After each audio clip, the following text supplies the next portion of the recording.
दुनिया में ना दो तरह के लोग होते हैं। एक वो जो किसी कमरे में दाखिल होते हैं और कहते हैं देखो मैं आ गया, और फिर दूसरे वो हैं जिनके दाखिल होते ही कमरे में मौजूद सब लोग कहते हैं अरे वाह देखो वो आ गए। दिल पर हाथ रखकर सोचें, हम सब दूसरे वाले बनना चाहते हैं ना। बस यही इस पूरी गुफ्तगू का मरकज है कि वो इंसान कैसे बना जाए जिसकी मौजूदगी से फर्क पड़े। तो सवाल यह है कि हम वो दूसरा शख्स बने कैसे। अगर ख्वाहिश है कि एक ऐसी शख्सियत बने कि लोग आपकी आमद का इंतजार करें, तो लील लॉन्ग्स की किताब how to talk to anyone बिल्कुल इसी मकसद को पूरा करने की एक जबरदस्त गाइड है। ये हमें वो गुण सिखाती है जिससे लोगों के दिल जीते जा सकते हैं। तो चलें देखते हैं कि आज हम क्या क्या सीखने वाले हैं। आज का हमारा सफर 5 अहम कदमों पर मुश्तमिल है। हम शुरू करेंगे बगैर कुछ बोले लोगों को मुतासिर करने के फन से। फिर देखेंगे कि पहली मुलाकात को हमेशा के लिए यादगार कैसे बनाया जाए। इसके बाद हम गुफ्तगू के उस्ताद बनने के राज जानेंगे। फिर सीखेंगे कि एक वीआईपी की तरह कैसे बात की जाती है, और आखिर में हर महफिल की जान बनने की तरकीबें देखेंगे। चलें शुरू करते हैं हमारे पहले हिस्से से, बगैर बोले दिल जीतना। ये बात जानकर शायद हैरानी हो, लेकिन हमारी 80% से ज्यादा कम्युनिकेशन तो लफ्जों के बगैर ही हो जाती है। जी हाँ, सारा कमाल हमारी बॉडी लैंग्वेज का है। किताब की मुसन्निफा एक बड़ी दिलचस्प मिसाल देती हैं रॉबर्ट नामी एक कार्टूनिस्ट की। उसमें कमाल की सलाहियत थी। वो सिर्फ लोगों के खड़े होने का अंदाज, उनके चेहरे के तासुरात देखकर उनकी शख्सियत का पूरा हाल बता देता था। और जब वो लोगों को उनका खाका बनाकर दिखाता तो वो खुद हैरान रह जाते कि क्या वो वाकई दूसरों को ऐसे नजर आते हैं। इससे ये साबित होता है कि हमारा जिस्म हमारे लफ्जों से कहीं ज्यादा बोलता है। अब बात करते हैं मुस्कुराहट की। एक वो मुस्कुराहट होती है जो फौरन आपके चेहरे पर आ जाती है, जो हर किसी के लिए होती है, और एक वो मुस्कुराहट है जो थोड़ा ठहर कर खास तौर पर किसी एक शख्स के लिए आती है। दूसरी वाली ज्यादा हकीकी और पुरअसर लगती है। मुसन्निफा की दोस्त मेसी ने यही सीखा जब उसने बिजनेस मीटिंग्स में फौरन मुस्कुराने की बजाय थोड़ा रुककर लोगों को देखकर एक गहरी मुस्कुराहट देना शुरू की, तो लोग उसे ज्यादा संजीदगी से लेने लगे और उसकी साख्त में जबरदस्त इजाफा हुआ। अगली टेक्निक का नाम बड़ा मजे का है, चिपकी हुई आंखें यानी स्टिकी आईज। येल यूनिवर्सिटी की एक तहकीक बताती है कि जो लोग ज्यादा देर तक आंखों में आंखें डालकर बात करते हैं, लोग उन पर ज्यादा भरोसा करते हैं। इस टेक्निक में जब कोई बात खत्म करे तो फौरन नजरें नहीं हटानी, बस एक लम्हे के लिए उन्हें देखते रहें जैसे आपकी आंखें उनसे चिपक गई हों, और फिर बहुत आहिस्ता से नजरें हटाएं। इससे सामने वाले को लगता है कि आप उनकी बातों में वाकई डूबे हुए हैं। आपका अंदाज आपके इतिमाद की पूरी कहानी सुना देता है। मुसन्निफा ने बचपन में सर्कस के फनकारों को देखा था, जिनके चलने और खड़े होने के अंदाज में एक फातेह की शान थी। एक फातेह की तरह नजर आने के लिए हमेशा सीधा खड़ा होना जरूरी है। इसकी आदत डालने के लिए एक जबरदस्त ज़हनी टिप यह है, जब भी किसी दरवाजे से गुजरें तसव्वुर करें कि आपको अपने दांतों से एक पैड को पकड़कर खुद को ऊपर खींचना है। कुछ ही दिनों में आपका जिस्म खुद ब खुद एक पुरएतमाद अंदाज अपना लेगा। अच्छा, तो बॉडी लैंग्वेज तो सेट हो गई। अब आते हैं असल बातचीत पर, खास तौर पर उन पहले फैसला कुन 30 सेकंड्स पर।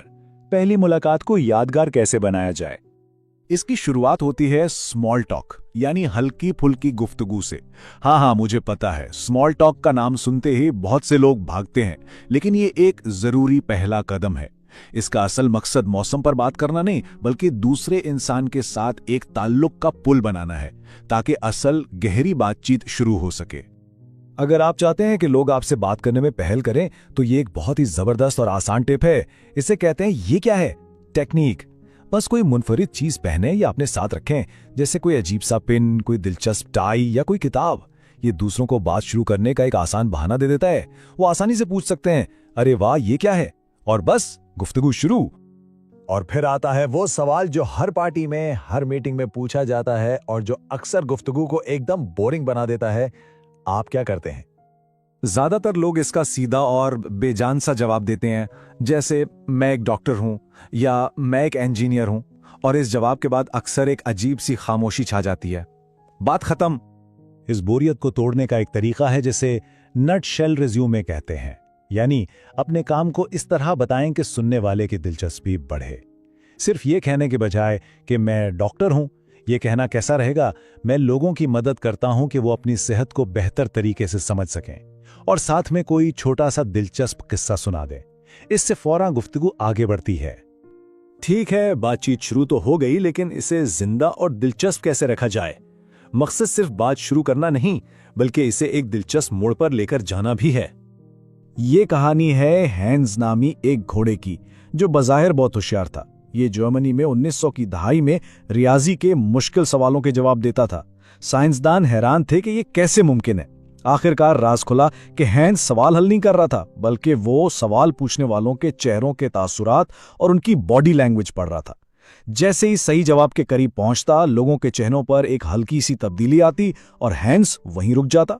इससे हमें यह सबक मिलता है कि हमेशा अपने सुनने वाले पर नजर रखें कि वो आपकी बातों में दिलचस्पी ले भी रहा है या नहीं। अच्छा, कभी ऐसा होता है कि दिमाग बिल्कुल खाली हो जाए, समझ ना आए कि आगे क्या बोले। इसके लिए एक बहुत ही आसान टेक्निक है। इसे कहते हैं पैरोटिंग, यानी तोते की तरह दोहराना। बस सामने वाले के कहे हुए आखिरी 2-3 लफ्जों को एक सवालिया अंदाज में दोहरा दें। जैसे अगर वो कहें, मैं पिछले हफ्ते छुट्टियों पर मरी गया था, तो आप बस पूछें, मरी गए थे? ये उन्हें मजीद बताने पर उकसाएगा और आपको सोचने का वक्त मिल जाएगा। बात करते हुए बेचैनी हरकतों से बचना बहुत जरूरी है। एक माहिर भर्ती करने वाली हेलन की कहानी है। वो सिर्फ लोगों की बॉडी लैंग्वेज देखकर बता देती थी कि कोई सच बोल रहा है या झूठ। बार बार चेहरे को छूना, बाजू बांध लेना या पांव हिलाना, ये सब बेचैनी या झूठ बोलने की अलामत हो सकते हैं। तो पुरसुकून रहें और अपनी बॉडी लैंग्वेज को खुला रखें। अब तक जो हमने सीखा वो बहुत अच्छा है, लेकिन अगर आपको अपनी गुफ्तगू को एक अलग ही लेवल पर लेकर जाना है, एक वीआईपी की तरह, तो ये हिस्सा आपके लिए है। इससे आपकी बातों में एतमाद, एतबार और एक खास किस्म का करिश्मा पैदा होगा। एक आम इंसान पूछता है आप क्या करते हैं, लेकिन एक वीआईपी वो ये सवाल कभी नहीं पूछता। क्यों? क्योंकि ये सवाल लोगों को एक खाने में बंद कर देता है, जैसे उनकी पूरी शख्सियत सिर्फ उनके काम से है। इसका एक बहुत बेहतर मुतबादिल है। पूछें, आप अपना ज्यादातर वक्त कैसे गुजारते हैं? ये एक खुला सवाल है। ये लोगों को मौका देता है कि वो अपने काम के बारे में बात करें, अपने शौक के बारे में, या जिस भी चीज में उनका दिल लगता है उसके बारे में बताएं। इससे गुफ्तगू ज्यादा गहरी और दिलचस्प हो जाती है। ये टिप शायद सबसे ज्यादा असर रखती है। आपको कोई बहुत बड़ी डिक्शनरी नहीं रटनी, बस अपने रोजमर्रा के 50 अल्फाज बदल लें और लोग आपको ज्यादा ज़हीन समझने लगेंगे। जैसे अच्छा, खूबसूरत या जबरदस्त जैसे आम अल्फाज की जगह कुछ नए और बेहतर अल्फाज इस्तेमाल करने की आदत डालें। रोज सिर्फ एक नया लफ्ज इस्तेमाल करने की कोशिश करें। तारीफ सुनकर सिर्फ शुक्रिया कहना काफी नहीं है। इस टेक्निक का नाम है बूमरिंग तारीफ, यानी तारीफ को कबूल करें और फिर उसे वापस भेज दें। अगर कोई आपकी प्रेजेंटेशन की तारीफ करे तो कहें, बहुत शुक्रिया, आपसे यह सुनना बहुत मायने रखता है, क्योंकि मैंने हमेशा आपके काम करने के अंदाज की तारीफ की है।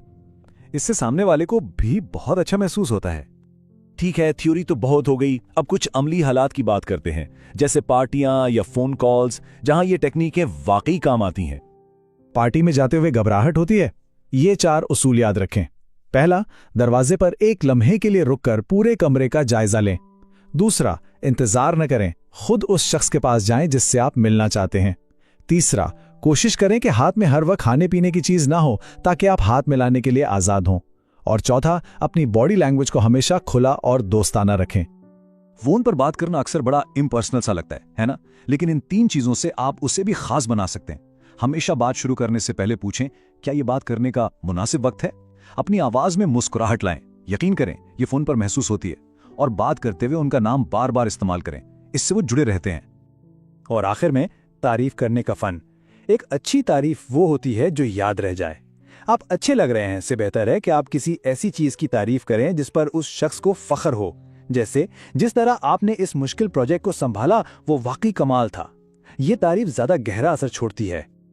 तो चलें इस सारी गुफ्तगू को 5 अहम नुकात में समेटते हैं। ये वो 5 चाबियां हैं जो कम्युनिकेशन के हर ताले को खोल सकती हैं। पहला, बॉडी लैंग्वेज सबसे अहम है। दूसरा, एक कहानी सुनाने वाले बने। तीसरा, दूसरों को तवज्जो दें और एक अच्छे सुनने वाले बने। चौथा, एक वीआईपी की तरह बोलें, बेहतर अल्फाज और बेहतर सवालात के साथ। और 5वां, हमेशा पहल करें। और आखिर में बस एक बात याद रखें, अच्छी गुफ्तगू करना कोई जादू नहीं है, ये एक हुनर है। जैसे साइकिल चलाना या कोई जबान सीखना, मश्क के साथ कोई भी इसमें महारत हासिल कर सकता है। तो बस आज से ही इन तकनीकों को आजमाना शुरू करें। अगर आपको ये बातें काम की लगें तो इस एक्सप्लेनर को लाइक करें, हमारे चैनल को सब्सक्राइब करें और इसे उन तमाम दोस्तों और घर वालों के साथ जरूर शेयर करें जो अपनी जिंदगी को बेहतर बनाना चाहते हैं।